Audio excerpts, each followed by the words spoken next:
The National Building Museum, historically known as the Pension Building, in Washington, D.C., United States, is a museum of architecture, design, engineering, construction, and urban planning. It was created by an act of Congress in 1980, and is a private non-profit institution. It is adjacent to the National Law Enforcement Officer's Memorial and the Judiciary Square Metro Station. The museum hosts various temporary exhibits in galleries around the spacious Great Hall. Pension Building. The National Building Museum is housed in the former Pension Bureau Building, a brick structure completed in 1887 and designed by Montgomery C. Meigs, the U.S. Army Quartermaster General. It is notable for several architectural features, including the spectacular interior columns and a frieze, sculpted by Caspar Buberl, stretching around the exterior of the building and depicting Civil War soldiers in scenes, somewhat reminiscent of those on Trajan's column, as well as the horsemen frieze of the Parthenon.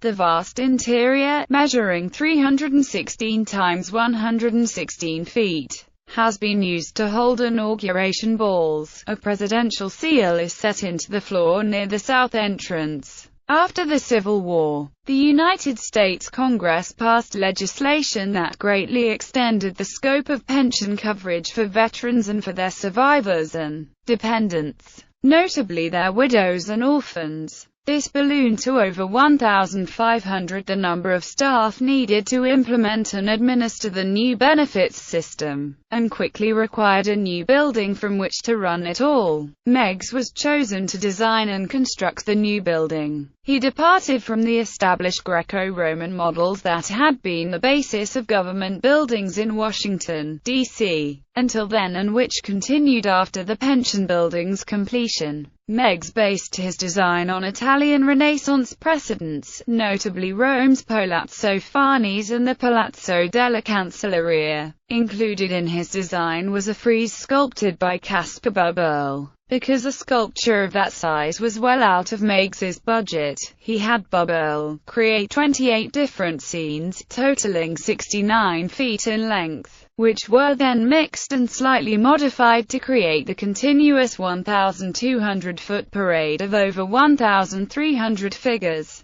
Because of the 28 sections modification and mixture, it is only in careful examination that the frieze is seen to be the same figures repeated several times. The sculpture includes infantry, navy, artillery, cavalry, and medical components, as well as a good deal of the supply and quartermaster functions, for it was in that capacity that Meigs had served during the Civil War. Meigs's correspondence with Buberl reveals that Meigs insisted that a black teamster, who must be a Negro, a plantation slave, freed by war, be included in the quartermaster panel. This figure was ultimately to assume a central position over the building's west entrance. Built before modern artificial ventilation, the building was designed to maximize air circulation. All offices not only had exterior windows, but also opened onto the court, which was designed to admit cool air at ground level and exhaust hot air at the roof. Made of brick and tile, the stairs were designed for the limitations of disabled and aging veterans, having a gradual ascent with low steps.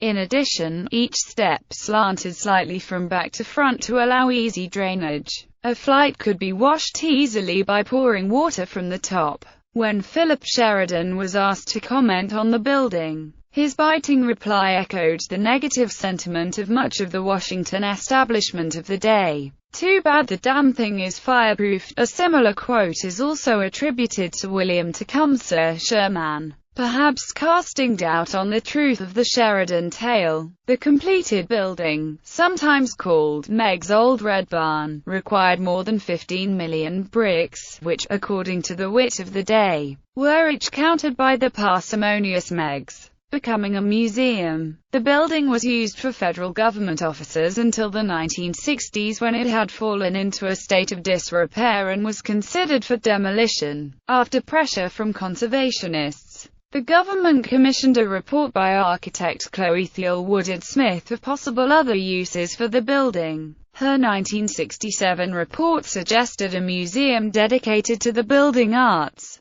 The building was then listed on the National Register of Historic Places in 1969. In 1980, Congress created the National Building Museum as a private, non-profit institution. The building itself was formally renamed the National Building Museum in 1997. Every year, the annual Christmas in Washington program is filmed at the museum, with the President and First Lady. Museum Shop. The National Building Museum Shop has been recognized in local and national media as the best museum shop. The museum shop sells books about the built environment and an array of housewares, educational toys, watches, and items for an office, all with an emphasis on design. The National Building Museum Shop was honored in 2007 as the best museum store in the country by Niche magazine. Best all-around museum shop in the region by the Washington Post, a top shop by the Washingtonian, and named Best Museum Shop in D.C. by National Geographic Traveler's blog, Intelligent Travel, in July 2009. In 2010, the Huffington Post included the National Building Museum in a story, Museums with Amazing Gift Shops. American Politics. On June 7, 2008, Hillary Clinton suspended her campaign for the Democratic presidential nomination with a farewell rally inside the museum. Several of Clinton's most recognized quotes and sayings were first spoken on this date to several hundreds of supporters,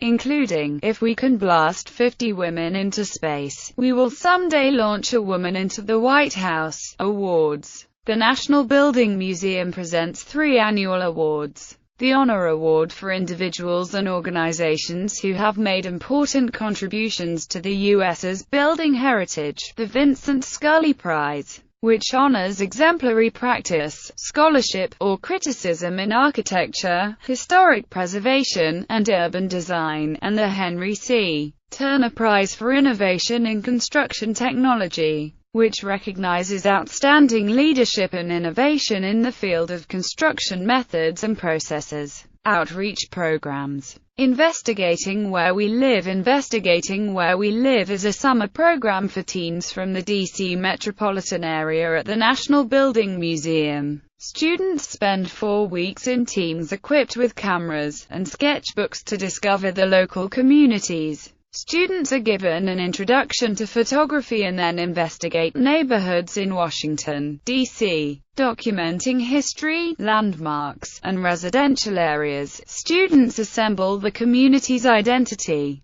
The original photographs and writings are incorporated into an exhibition at the museum. Since 1996, more than 500 students have participated in learning about different communities within the District of Columbia. Upon completion of the program, participants receive a digital camera, develop relationships with professional photographers, designers, museum staff, and fellow participants. Keep photographs for use in future projects, portfolios, or high school and college applications. Fulfill community service requirements for school. The current exhibit is Investigating Where We Live, Recapturing Shaw's Legacy. Images. National Building Museum. National Building Museum from the National Law Enforcement Office's Memorial Pension Building. National Building Museum. Corner figures. Exterior frieze. South entrance.